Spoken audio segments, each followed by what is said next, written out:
Good evening, everyone. Boys, girls, angry faithful of all ages.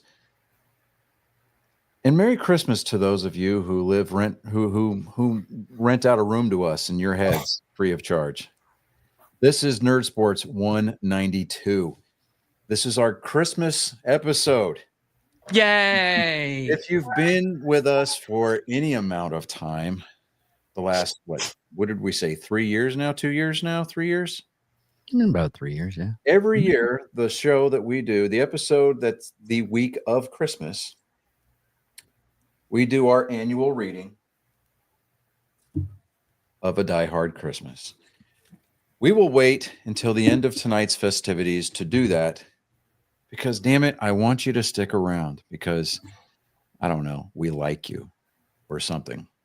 Stuff. Anyways, digressing. David, our illustrious, esteemed, semi-formally self-taught producer. Go ahead and hold on real quick. You've got our weird sport of the week. Yeah, I have to. Damn it! Hold up before you put it up. I have to wait for the fucking commercial because they don't support us. We don't support them. Okay, this week, this is the weirdest one. Go ahead and put it up. Okay. There we go. This is the weird sport of the week. It's the HVAC competition. I had a feeling it was going to be that. I saw it pop up on my feed and in TikTok and was like, I'm not sure how this isn't even making it to the Ocho. Yeah, like we're talking 10 on this one at least, maybe 12. Oh, dude. Yeah, this has got to make at least the dose. I mean, look at this. It's literally see who can put an HVAC unit inside somewhere as fast as possible. But like, come on, man. You're not giving up. It's not 145 degrees in an attic. It's not full of cobwebs. You don't have half your tools missing because some jackass at the shop took everything. And you're not having to deal with the other contractors. Or some of it underneath. Yeah, you're not dealing with other contractors. Like everything's laid out perfectly, conveniently out of the way. Like shit, and you have to wait for the electrician to come in eventually to hook up power and everything. That's bullcrap. Yeah. Okay, so just by that alone, yeah, this needs to go on the trace. That's what it is. At least, like I said, we're talking 10, possibly 12. It would really be funny though if during the competition they hand out like problem flags. like you're gonna get that one judge that's like the East German judge back in the day. They're gonna be like, this drip pan is 1/8 of an inch off. I deduct 3 points. It is 3 centimeters off. Deduct 4 points. Okay. So there's a source out there that is reporting that the Texas Rangers and free agent designated hitter Jock Peterson have agreed to terms on a 2-year, $37 million contract with an opt-out after one season. I saw that too. Physical. Jock, you might want to leave the pearl necklace at home. I'm not real sure that the Rangers fans or the Rangers as an organization, the last Major League Baseball team to host a Pride Night or to have yet hosted a Pride Night, are going to be real receptive of your Diddy Party pearl necklace. So you might want to leave that at home, bud. He's coming off of a year in Arizona where he hit 275. He hit 23 home runs, 449 plate appearances. And let me see, majority of those came against right-handed pitching. He only had 42 plate appearances against southpaws. He had a respectable 749 on-base percentage while facing them. The damage that he does do, though, is against right-handed pitching with a 923 on-base percentage last year. So that should be an interesting, that should be an interesting combination to see how he, thrives at the lunchbox. I mean, it's not really. Is that what they call the That's Ranger? what I'm calling it because that's what it looks like. You've got Jerry World and the Death Star across the street, and then you've got the lunchbox. Okay. In Texas Live, right next to it, just conveniently looks like a thermos. It makes sense, though. It does, really doesn't it? Yeah. I had to wrap my brain around it. I was like, Johnny's just You're being. like, you know what? Did He got a line, but he ain't wrong. Yeah. So, but the Red Sox are they're beefing up their starting rotation. Today, they agreed to terms with veteran right-hander Walker Buehler on a 1-year, $21.05 million contract with incentives. Where is he? Now, Buehler was the World Series hero for the Dodgers last season. Hey, Johnny, where is he from? But I mean, he's most notably, he's most noted for or known for, and much to the dismay of Yankees fans everywhere, he orchestrated that filthy ninth inning in the World Series last year, closing out the series. They gave him a 1-run lead, and he retired the inning. He retired the bottom of the ninth in order. So, and striking out the second biggest douchebag in baseball next to Manny Machado, Alex Verdugo. Yeah, that's right, Verdugo. Doogie, you graced us, the Red Sox nation, with your antics, your gold chains, and your beard. And then you bitched out when you went to New York and tried to throw Red Sox nation under the bus. So with that, I say a hearty fuck you. Buehler is coming in 24 last year. I mean, it wasn't the best year, but I mean, he had 75 and 1/3 innings pitched. He had a 5.38 ERA, which was a career worst. But he's expecting to lower that ERA. He was averaging 18.6 Ks per 9 innings last year. Yeah, 8.1% walk rate and a 1.91 home runs over 9 innings last year, which is rather good. I mean, it was amazing to see how stingy he was about giving up the long ball. I mean, and as much as I would have loved to have seen the Red Sox re-sign Nathan Eovaldi re-upping with the Texas Rangers, there's one thing that Eovaldi is notorious for, and that is being a sucker for giving up the long ball. So, but with Buehler coming in, that definitely gives the Red Sox front end help on the starting rotation. The bullpen is really where we need to pick up, some extra arms going into spring training next year.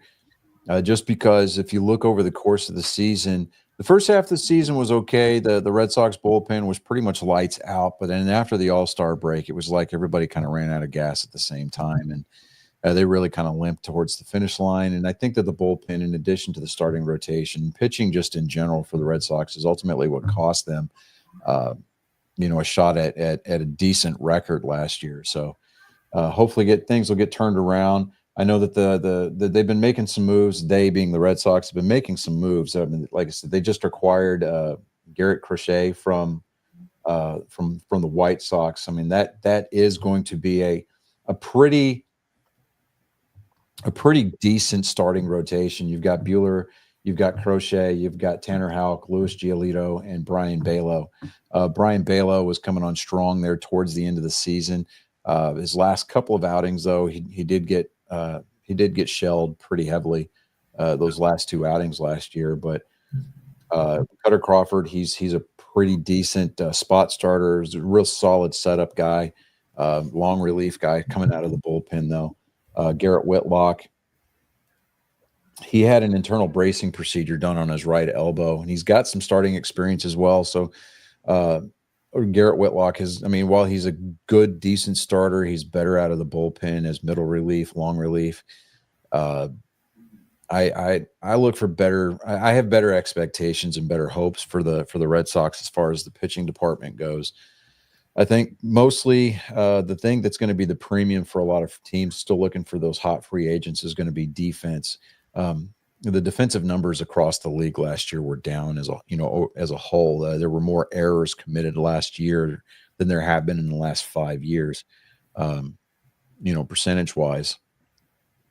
And that's why, it's like really you saw the guys that at least had a decent amount. There was no one player that had no less than I would say probably 10 errors over the course of the entire season that won a Gold Glove last year. So, especially on the infield. So, and really, I really would need to think that there needs to be some kind of a prerequisite as far as minimum requirements to meet the qualifications for a Gold Glove. And if you don't meet them, don't hand out a participation trophy. Just leave that particular position vacant for the year. And I think that would really send more of a message to the players across both leagues. Oh, the writers would go absolute ape shit about that, though. Well, yeah, but to think about what it would do for the fan base. Oh, for sure. But the writers don't give a shit about the fan base. Oh yeah, we know that the writers don't give a shit. I mean, the writers. The only thing that the writers and the fan bases, really kind of agree on is near unanimous or actual unanimous picks for Hall of Fame. I mean, we all know that Peter King was that one guy that voted against King Griffey Jr. For his induction on first ballot for the Hall of Fame. He was the no vote. Then you get Derek Jeter. I think he had one no vote as well. Again, I think that was Peter King. I could be wrong. I didn't take the time to fact check that, but Mariano Rivera, he was the first unanimous vote. Totally agree with that.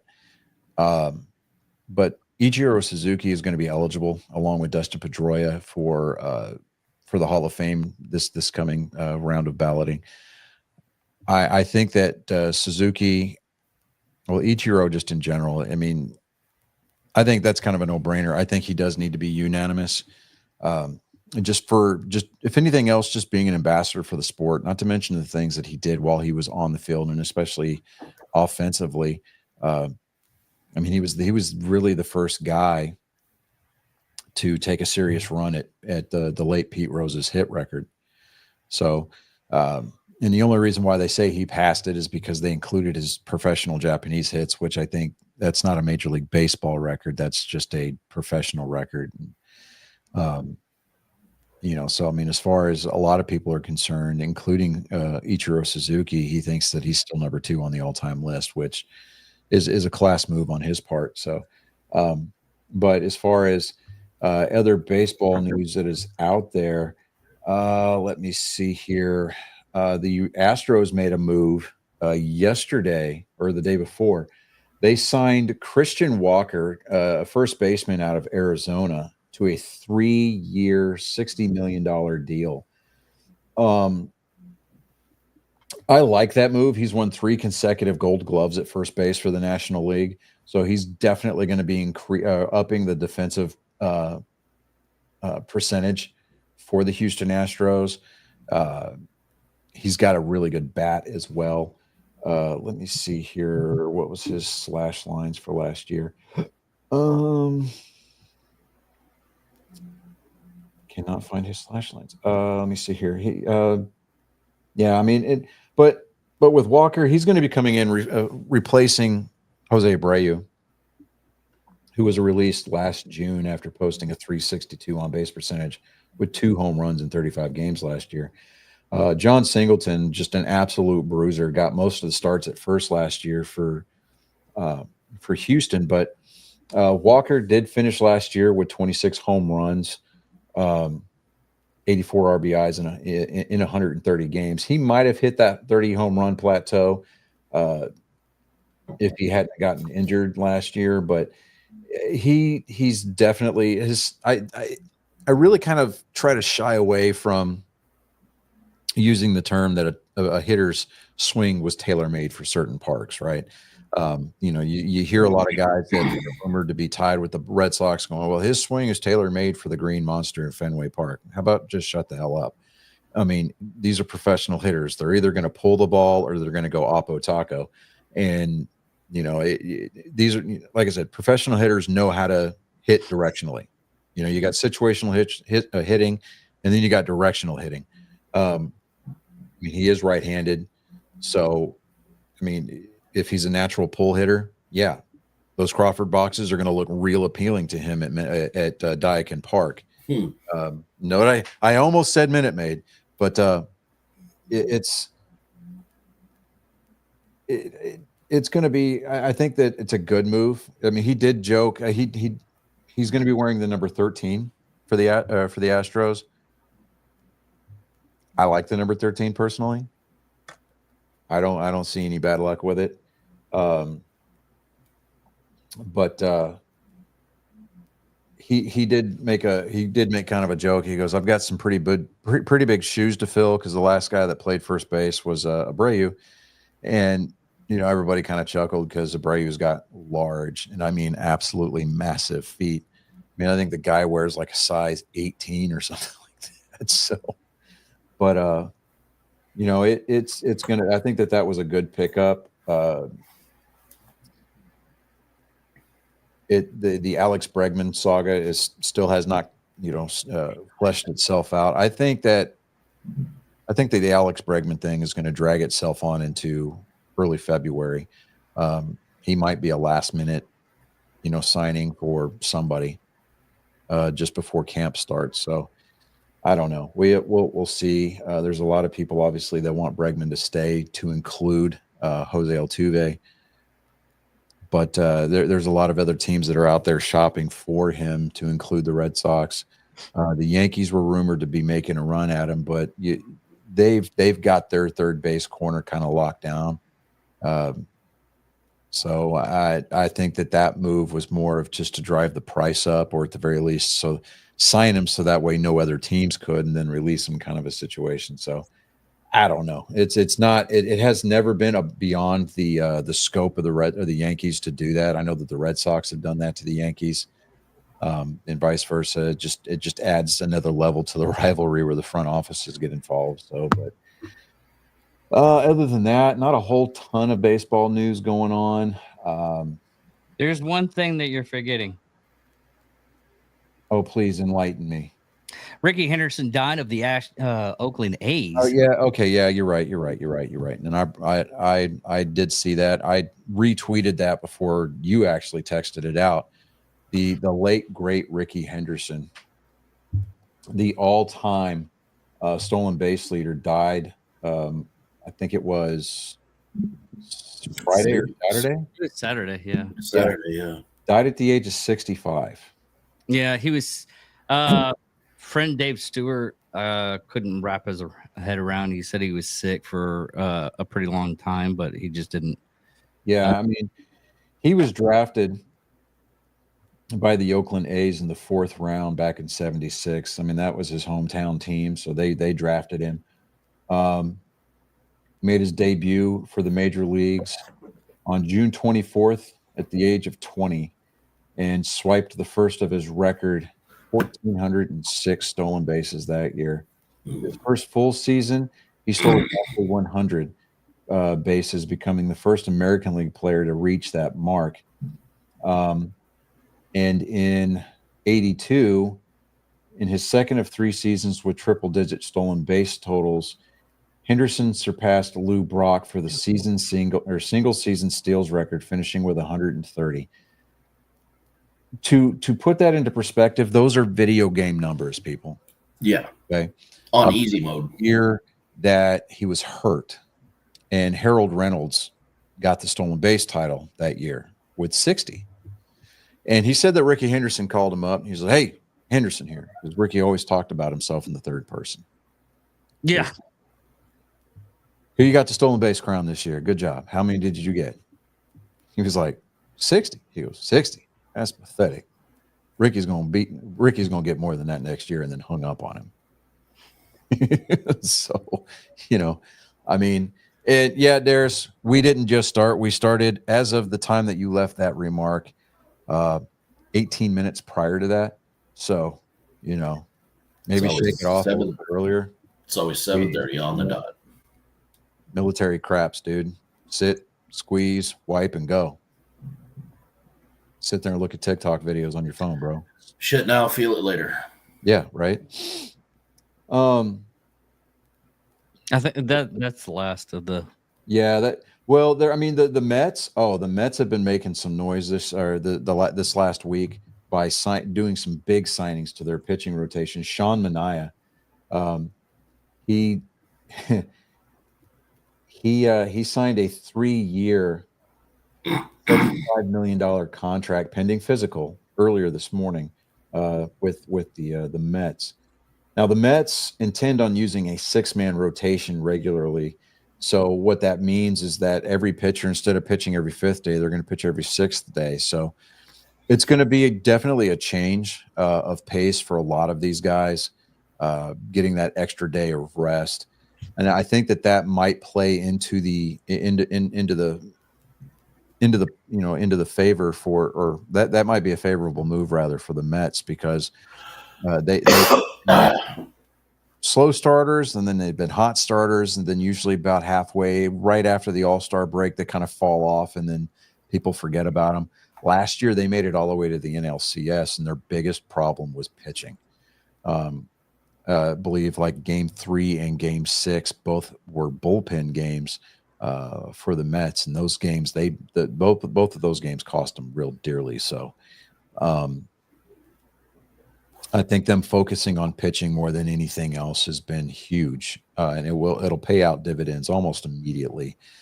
So look for the Mets to be competitive for at least the next couple of years, barring injury, things like that. So, it's going to be interesting, to say the very least, to see what happens in the NL East. So it's right now. I mean, you can't win the World Series in the offseason, but I think the Mets are making some serious inroads to stay competitive, at least deep into October, for at least the next couple of years. So we'll see what happens with that. But moving on to the NFL, because I know that the Xhaka is not feeling at all sexy. Not to say that he's not sexy, because that would be a disservice to people. It would be it wouldn't be fair and balanced reporting, if I'm being completely honest. Fake news. So, we're going to go ahead and we're going to pull up the scores from last week. Okay. So week 16, we started the week off with the Denver Broncos at the Los Angeles Chargers.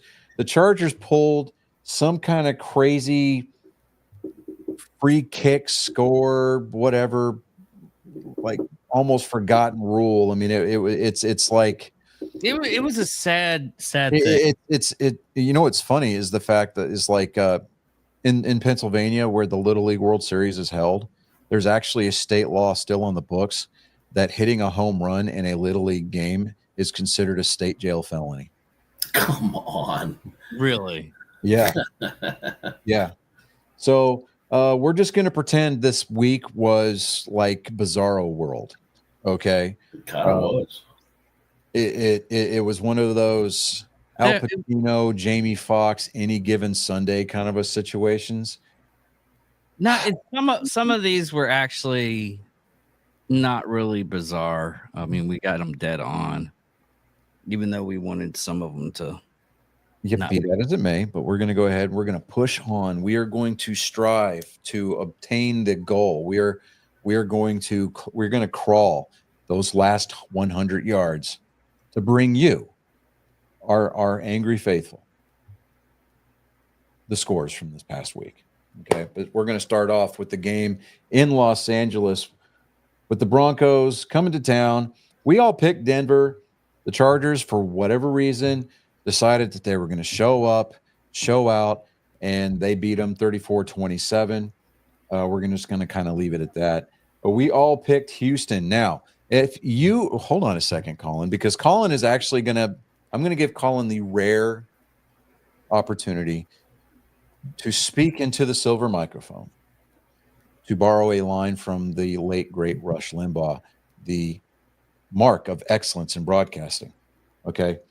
We picked the Houston Texans to beat the Kansas City Chiefs. Now,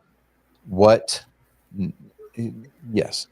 Now, this game made absolute 0 sense. Okay. The Texans did their fair share of trying to give the game away. I will give you that. However,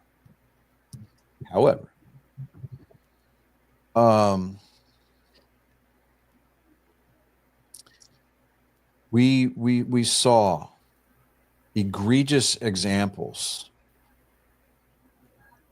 of the Empress of the Dark Underworld weaving her magic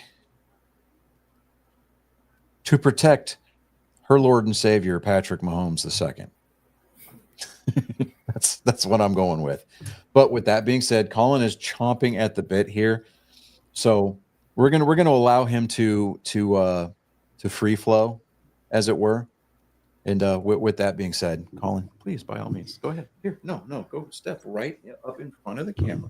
Look at that. To all y'all Swifties out there, how does it feel that your goddess whore cannot win a decent game without cheating? Because, by God, I will not believe anything else except that she paid those referees. The lack of pass interference calls on the Chiefs was insane to me. There were so many times where it was clear as day that it was a pass interference. And then the slightest little mishap on the Texans side, they got a offensive pass interference called on them. And they won't call a defensive pass interference on the Chiefs. Yeah, no, that doesn't happen regularly. And these announcers are pissing me off, bro. Stop hyping up Patrick Mahomes. He is not that good. Like there's been so much better, and there are this season. So I don't try not to shake the desk so much. I understand your passion. Get it. Feeling it. Just shaking the desk. Let him cook, Johnny. He already got me. The first part. Are you done? Sure. Okay. Yeah. Okay. Otherwise, it would get really radar. Really okay. fast. So, yes, Darius. Yeah, we got to keep Tank Dell in everybody's prayers, because that was a nasty leg injury. Nasty leg injury. Quarterback. So. Well, yeah, dude. Well, no, I was saying that it was that bad. Yeah, everybody was getting emotional, but off topic. I want to change the lexicon here. We shall no longer refer to these as wife beaters. I think we should refer to these as ribbed McLean tank tops. Just call it the McLean. Or just call it the McLean. Thank you very much. There we go. Yeah. So all in favor, say aye. Aye. Aye. Motion passes unanimously. Okay. Moving on. We didn't start the week off on a high note at all. Colin, however, he gets the first, before Darius goes off and loses his ever-loving mind. We're talking about people that are officially a part of the show that have a spot on the panel. Colin picked the Ravens to beat the Steelers, and he was the only one that did. So Colin weaving some of that black magic. Steelers is You're a warlock whore. No, Steelers just aren't that. Like Ravens. On the bright side, the Michael Penix Jr. era has arrived in Atlanta. A mere 9 months after Kirk Cousins signed that monstrous deal to play quarterback for the Atlanta Falcons, he was benched. Michael Penix went out there, and while it was a decent showing, he had no touchdown throws. He did give up an interception, but he threw for over 200 yards in his starting debut for the league. He went out and got the birds. By God, he got him a win. So good job on you, young man. Good job. Moving on, we all picked Arizona. And, well, the Panthers showed up and decided to play football. And I'm not mad about that. I'm not mad about that at all. The end of the year. I mean, I was listening to the game on Sirius, and I found myself tuning into the Carolina broadcast, and you'd swear these guys were calling a high school football game because they were talking about like some serious school spirit event, serious school spirit. And I'm like, man, these dudes they sounded like your stereotypical homers. They really did. I mean, it's like, yeah, I know that we've lost a lot of close games, but they've been really playing well. I mean, and that loss to the Dallas Cowboys, that wasn't a downtrend. That was an anomaly. I mean, those are things that were actually said. And I'm thinking to myself, these guys are on the radio saying this shit with a straight face. Oh, well. That being said, we started riding the ship and getting back to our winning angry me ways.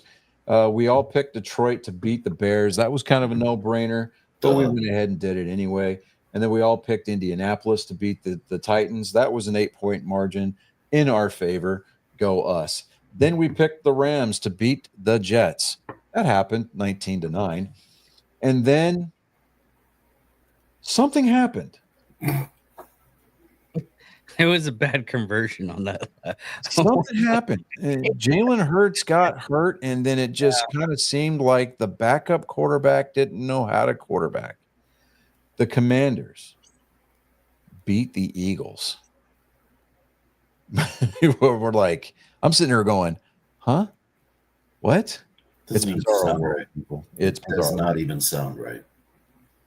We did all pick the correct winner for the Battle of Ohio. The Bengals showed up and down the Browns, silenced the dog pound that did travel. Good times. And then we all picked Minnesota. Minnesota handled the Seahawks in Seattle, which is no small feat considering the decibel levels that are hit in that stadium. And then we picked Buffalo. I thought Buffalo was going to run away with that game, but the Patriots and Jared Mayo showed up. What is going on in New England? Like when they showed up to that on that game, they put a big fight on that one. Yeah, I mean and nobody was expecting that big of a fight. But I think with Jared Mayo showing, being named as the starter, I think that kid is starting to find his feet in the NFL, and he's starting to figure the game out. He's going to be scary for the next couple of years. He really is. It just depends on what New England plans on doing as far as securing an offensive line for him, because the kid can run. So we'll see what happens going forward. We all picked Jacksonville.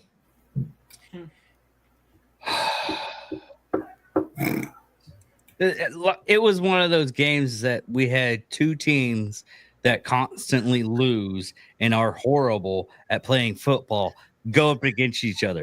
I told you, we were going to lose no matter what. It's Bizarro World. It's Bizarro World. That's what it was. It's not Bizarre World. It's one of those wearing things. A fucking Superman shirt and you can't say Bizarro World? What's really strange is I can say Mixapilic easily. That's the hard one. So, anyways, this was a flip of a coin. Go ahead, David. I'm sorry. This was a flip of a coin. We're like, it's they're playing football. That's all we're gonna be able to see. That's about it. Next up was the 49ers at the Dolphins. We had a split house on that one. Chris, you and I took the Niners. I think Miami are pushing forward a little bit once they got back. Except for the one exception. I think I was on the losing side of every single split that we had this week. Well, no, you weren't, because this next split you were on the right side of history with. That's what I'm saying. Other than that, I think I was on the wrong side of all the this other should have been ones. a no-brainer, because hold on, Colin. This game, coming into this game, Baker Mayfield was undefeated at AT&T Stadium, and that goes all the way back to his Texas high school football days. Yeah. What's really sad is that last conversion. That's what really got him. Where he, I forget who tackled. Yeah. When you talking about that fumble recovery? Where he hit in the head, and they didn't, and then it was a no call for roughing the passer. Oh yeah, definitely. Yeah, definitely. I mean, hey, great. That was what, the third home win for the Cowboys this year. Yeah. Hey, good job. Woo. I mean, the Buccaneers, they came back and made a game out of it, though. So I mean, that's always a plus. So I don't know. But as of right now, stand tall, Angry Faithful. Stand tall, Angry Nation, because Green Bay is up 14-0, and they are currently in the red zone, threatening to score again. And we all picked Green Bay to win this game. So, yeah. No, the Saints will get on the board with a touchdown in the second half, just because Green Bay is notorious for giving up long plays, especially in the fourth quarter. So I would look for that. We have reached a point. I think we're setting a land speed record this week. Hey, it's Christmas. I'm not expecting this to go very long. So let me go ahead and get the documentation set up. All right, so we're going to do this. I like how you mashed that. You're just jealous that it's not you. Fuck yeah, I am. It's almost as bad as what happened this weekend. It was my brother-in-law's birthday. Well, his birthday is actually today. And and he was giving a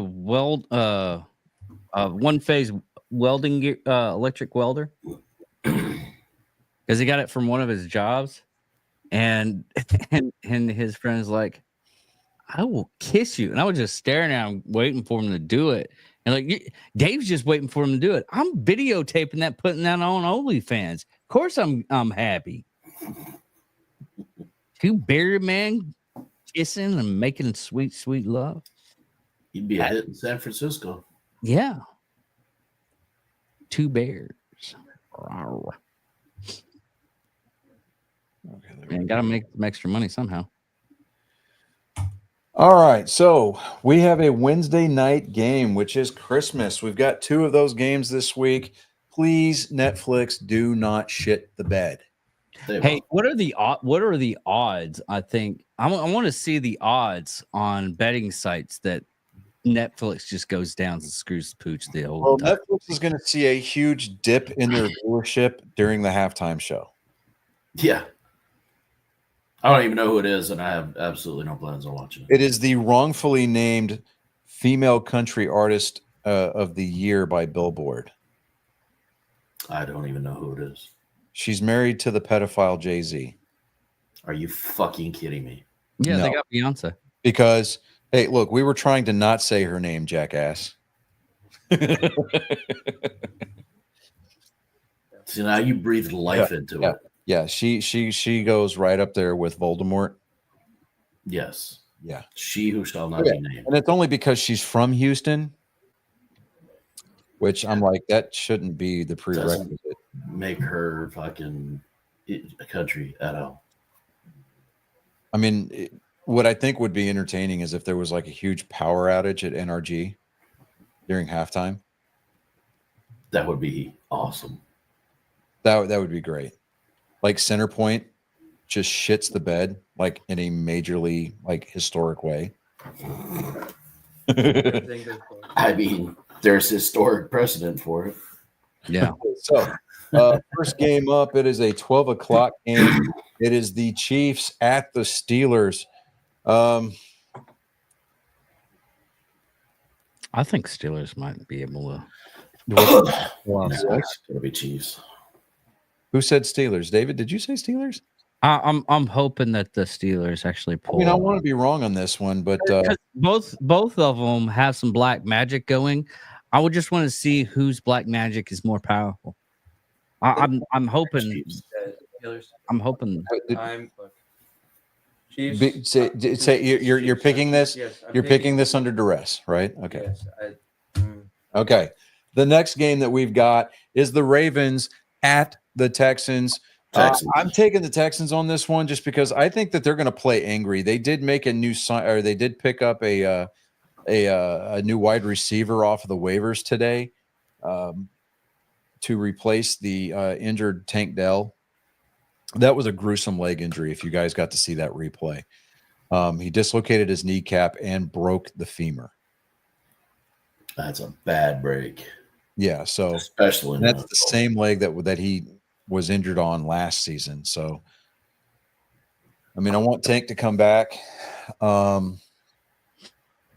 Darius, if there's one thing that we're going to stress, we don't make emotional picks here, but I don't think that the Ravens are going to be capable.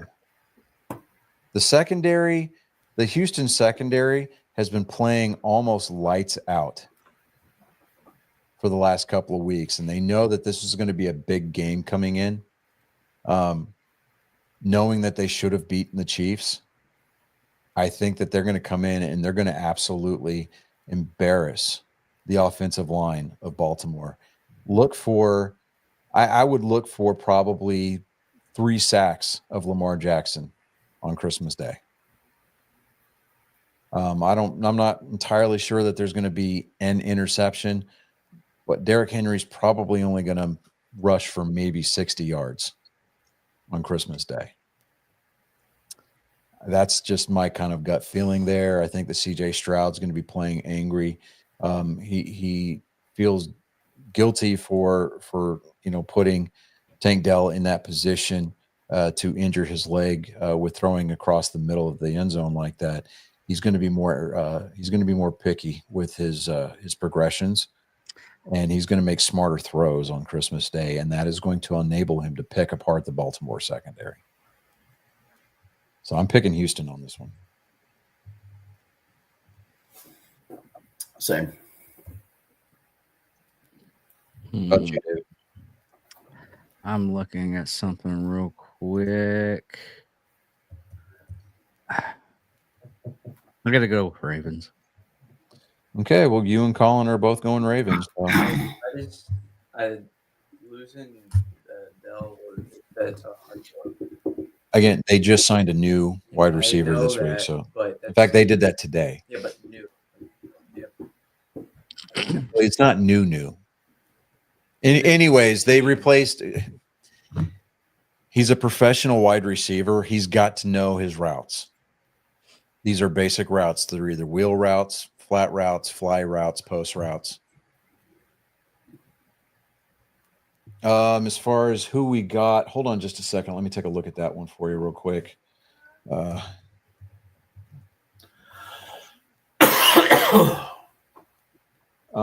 is going to be John Mitchell the third. Yeah, John Mitchell the third. No, Deontay Johnson. They picked him up on waivers. Oddly enough, they picked him up off of waivers from Baltimore. So okay.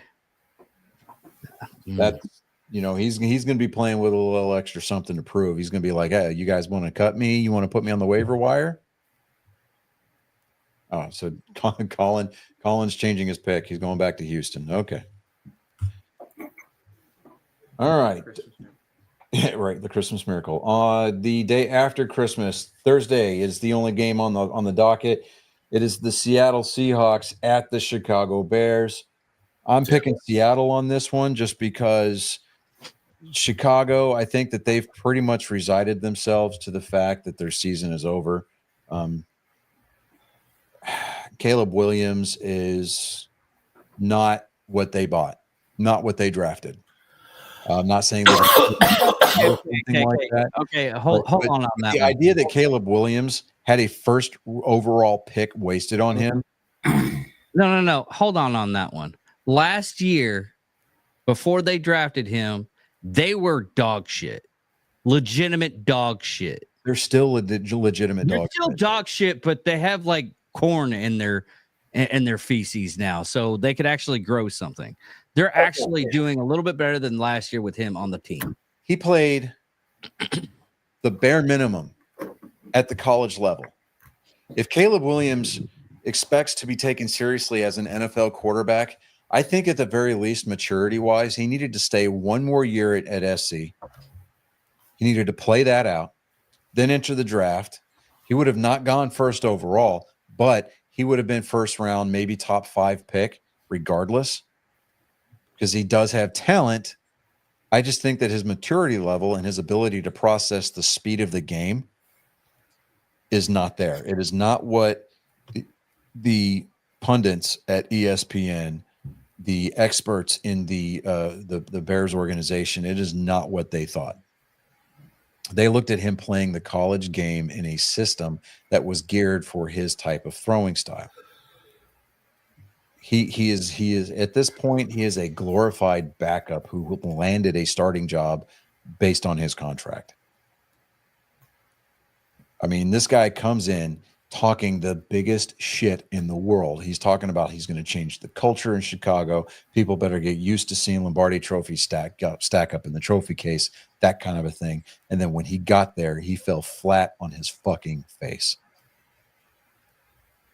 100%.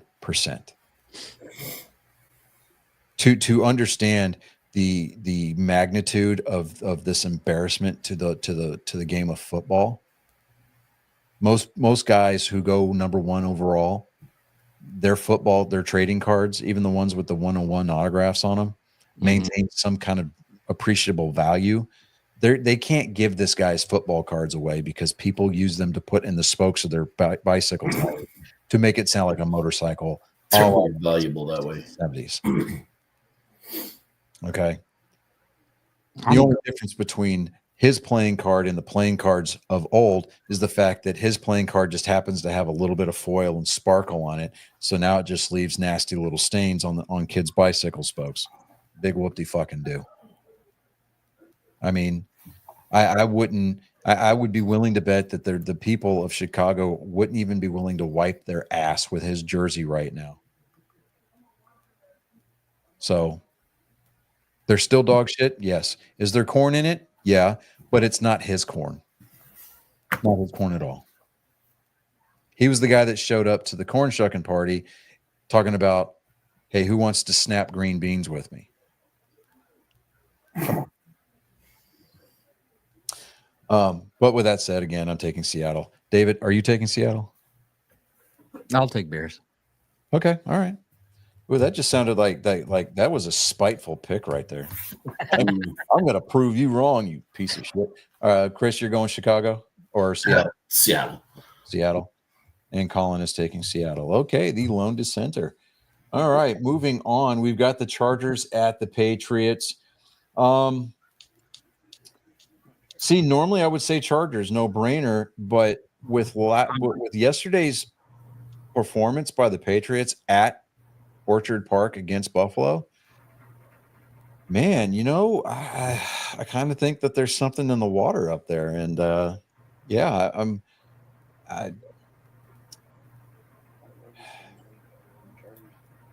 going Chargers. Yeah, Chargers. I have absolutely no faith in the Patriots. I'll tell you what. Yeah, I'm going to go Chargers, but it's going to be. I'd like to see that. I'll give them some Vegas odds. I'll say Chargers by 2.5. I'd like to see New England It's fair. but Yeah. I don't think they are.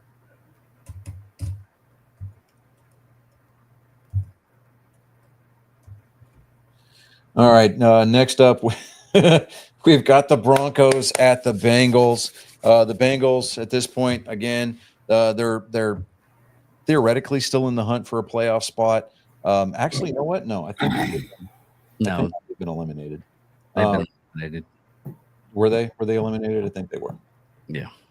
I'm There's they still. would have it has to be aligned just right. They would have to beat Denver, which they're probably not going to beat Denver. I'm going to go with the Broncos or the Donkeys. But they would have to beat Denver and they would have to beat another team to even get to wild card spot. Yeah. And other teams have to lose so they can get in there. Yeah. What about you, Chris? My initial gut is to go Bengals, but I don't think their heart's going to be in it, so I'm going to go with Broncos. Okay. All right. So Denver across the board. Next on the docket, this should be the no-brainer of the week. The Cardinals at the Rams. Really? What Colin just coming in here from left field? Like, I hadn't even gone through my checkdowns yet, and he's like Cardinals. I'm taking the Rams. You know what? I'm going to stand with Colin this week. Okay. I'm going to go with Cardinals. He's got it. Going to have it figured out. We'll see. Okay. I'm going Rams. All right. So we got a split decision going on here. All right. May the best couple win. All right. I say that this last game was the no-brainer of the week. This one's the no-brainer of the week. But we've got many more of This those. is not the no-brainer of the week. The next one is. We have a couple more. We've got the Colts going to the football York Giants. Colts. Yeah, I'm going to take Indianapolis. Yeah.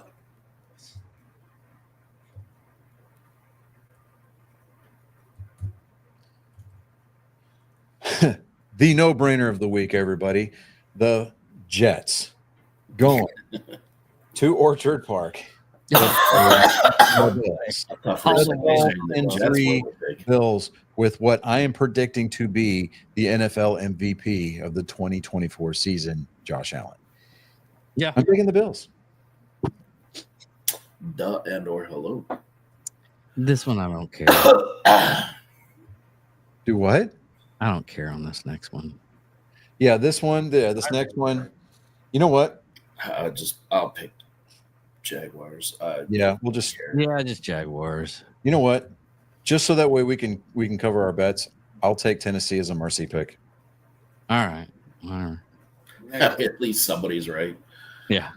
Yeah, I mean, at least one of it. At least somebody's going to be right on this one. So there's that. After that, we've got the Raiders at the Saints. Saints.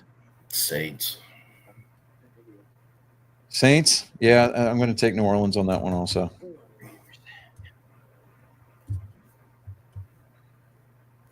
All right. Colin's taking the Raiders as the mercy pick, so we're gonna get it right eventually. Panthers at the Bucks. Bucks. Yeah. Yep. Yeah. These are just going to be too damn easy. This next one's going to be too damn easy too. Do what? I said the next one's going to be easy too. Philadelphia. I don't know, man. Dallas is not playing. No. Playing a road game. No. They're gonna have Philadelphia fans yelling. Look, Jalen Hurts is hurt. He's injured. I doubt very seriously that they're gonna, because he left the game with a concussion. He has to go through a 2-level clearance. He's got to go through the team physician and an independent physician contracted by the NFL to clear concussion protocol. I doubt very seriously that he's going to make it. Still choosing Philadelphia.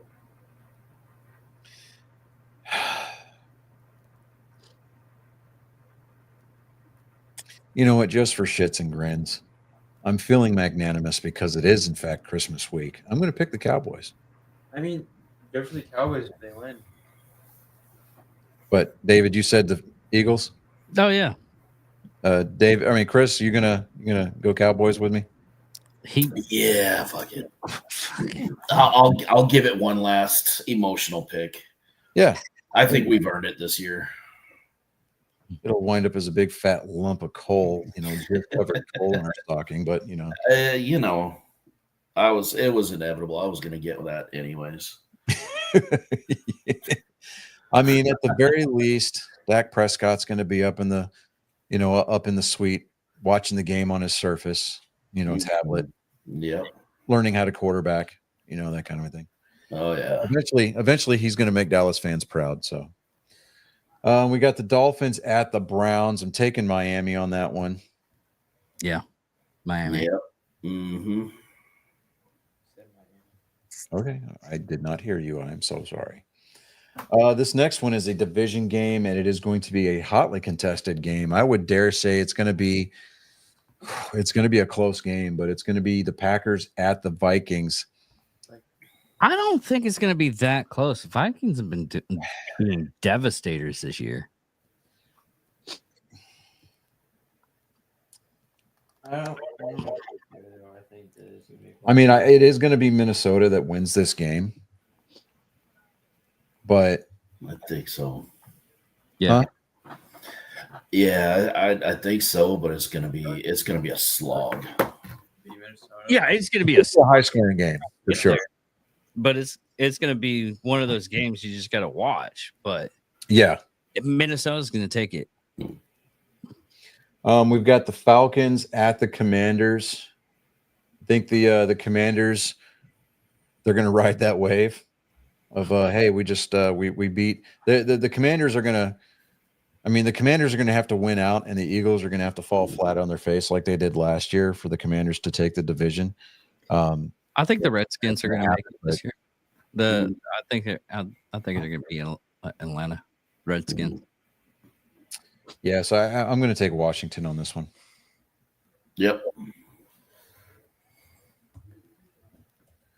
And Colin with the lone dissent. He is taking the ATL. All right. This is the Monday night game. This is the Lions at the 49ers. This is Lions all night. I know the Detroit lost a lot of their key defensive players last game. They're down a running back, but that didn't seem to stop them after they put up that. No. Dude, they were dominant. Their defense is what gave up the points. Yeah. They lost, I think, defensive players. Score-wise, I want to call it a beatdown. Well, this is going to be a beatdown. Well, yeah. This is probably going to be one of the least competitive Monday night games all season. So, all right. Let me get that saved real quick. You still with us, buddy? barely. Is that week 17? Yeah. We're going to do that. Yeah, they had 3 defensive players questionable from the Chicago Bears game. Yeah. And they still... All right. And then we're going to compose here. Hold on, David. I've got a packet incoming. Okay. Shot over. Okay. You ready? Without further ado, ladies and gentlemen, I give you Joke Time with Colin. Rising from the smoke and haze of desolation comes a Spartan. He is bent on wronging that which has been set right. It's the greatest genetic code ever to exist here for your ears and eyes to feast upon. Spartan Colin, I hope you're bringing the smoke tonight. Someone get me a joke. Why is Santa so jolly? So he knows where all the naughty girls live.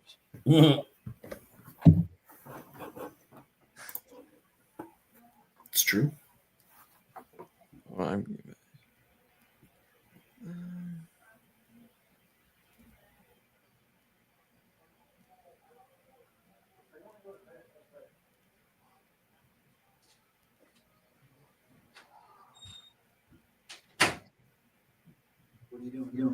getting my other job.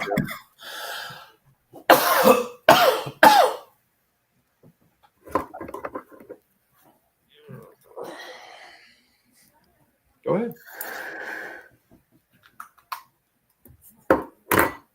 Fine. What do you call it when you masturbate while you're high? Hijacking.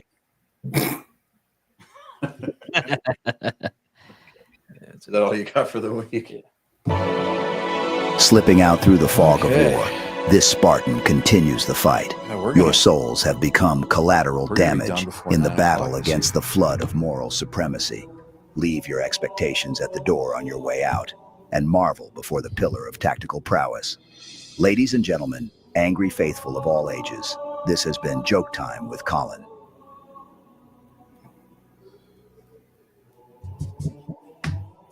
Okay. So gather around, ladies and gentlemen. Get your kids, snuggle up next to the fire, and listen and pretend. Pretend as if you're living in the days of old where the family would gather around the radio to listen to their favorite program. So, like I said, this is our annual tradition. Thank you for participating. Thank you for being present. But this year, I give you the 2024 presentation of A Die Hard Christmas. 'Twas the night before Christmas, and up in the tower, everyone was partying except one wallflower. John McClane missed his wife. Things just weren't the same since Holly had moved west and changed her last name. He tried to win her back, but still she said no, while unbeknownst to them, there was trouble below. A truck had pulled up, and who should disembark but 14 men whose intentions were dark. They spoke not a word and unloaded big crates. They cut the phone lines and locked all the gates. Carl swept the ground floor, shooting every guard dead, while visions of bearer bonds danced in his head. John took off his shoes, making fists with his toes. It actually worked. Well, what do you know? When out in the lobby, there arose such a clatter. He sprung to the door to see what was the matter. When what to his wondering eyes should appear, holy crap, there are terrorists here. John hid under a table where no one could see and watched Hans question Mr. Takagi. I'm going to count to 3. There will not be a 4. Give me the codes to open the vault door. I don't know the codes, so go ahead and shoot. Okay, said Hans Gruber, and ruined Takagi's suit. John tried to call the cops by pulling an alarm, but instead called the bad guys who tried to cause him harm. But John killed Tony, who had very small feet, and sent him to the terrorists as a Yuletide treat. He put a Santa hat on the German and wrote, "Now I have a machine gun. Ho, ho, ho." Carl was furious. Tony was his brother. He chased John across the roof, and they shot at each other. John was able to escape through the ventilation shafts. Come out to the coast, he sighed. We'll have a few laughs. At Nakatomi Tower, Sergeant Powell appeared. He checked the whole lobby and saw nothing weird. He was pulling away, but didn't get far before Marco landed on the hood of his car. Powell drove away backwards, screaming in fright. "Welcome to the party, pal," John yelled with delight. More police arrived, the FBI and a SWAT team. But Hans didn't mind. It was all part of his scheme. More rapid than eagles, his henchmen they came, and he radioed and shouted and called them by name. Now Eddie, now James, now Franco, now Yulee, on Fritz and on Carl, hair long and unruly. They shot the SWAT tank with a surface-to-air missile and knocked it away like the down of a thistle. Now John McClane was angry indeed. He blew up 2 terrorists and called them jerkweed. Ellis told Hans, Bubby, I'm your white knight. Hans shot him dead, giving the hostages a fright. Hans went to go check on the explosives fuses and saw that poor John wasn't wearing any shoes. John fled from Carl and Hans, but alas, had run barefoot over sharp, broken glass. His feet, how they hurt, his soles, oh, so bloody. John crawled to the bathroom and called his good buddy. John was weary, ready to throw in the towel, until he got a pep talk from Sergeant Al Powell. Powell was chubby and plump, a right jolly old cop, and he trusted the cowboy in the tattered tank top. But a reporter was probing into McClane's life and revealed that Holly was actually John's wife. Hans quickly flipped over the gold picture frame. It's a pleasure to meet you, Mrs. McClane. His clothes all tarnished, ashes and soot. John staggered to the roof, bloody and barefoot. The explosives were wired to the rooftop with care in hopes that the hostages would soon be there. John warned everyone the roof would soon blow as the chopper straight hard ammo. Around his waist he tied a fire hose tight, and screaming an oath, he jumped into the night. See? Right there. He dangled in the air and gritted his teeth while flames encircled the tower like a wreath. Fiercely fighting his way back inside, John yelled out, Hans! He was done trying to hide. He limped to the vault like an old man on crutches, only to find Holly in his filthy clutches. John dropped the gun and put his hands on his head. It seemed he and Holly would soon be dead. But with a secret gun taped to his back, John shot Hans in a surprise attack. Hans fell out the window still holding Holly's arm and slowly, deliberately raised his firearm. The tenacious villain held on by his nails till John unhooked Holly's watch and said, Happy trails. Bare bonds fluttered like fresh fallen snow as Holly blood spattered bow. So Merry Christmas to all, and be kind to one another. And most of all, yippee-ki-yay, motherfucker. Yay! We here at Angry Me wish all of our viewers, all of our fans, all of our followers, whether they be OGs or just simply super fans, whether they be alienated or newly associated, we want to wish you and yours a very happy and Merry Christmas. We will see you next week. And with that, we will not sign off with our usual repertoire, but we will just simply say, sleep well, sleep tight, and cherish the people that you're closest to. I'm Lord Johnny Skelton. I am Chris Jacko. I'm David Diggerman. I'm Colin Skelton. And you've become privy. You've become indentured. Thank you for tuning in to episode 192 of Our Nerd Sports. Farewell and good night.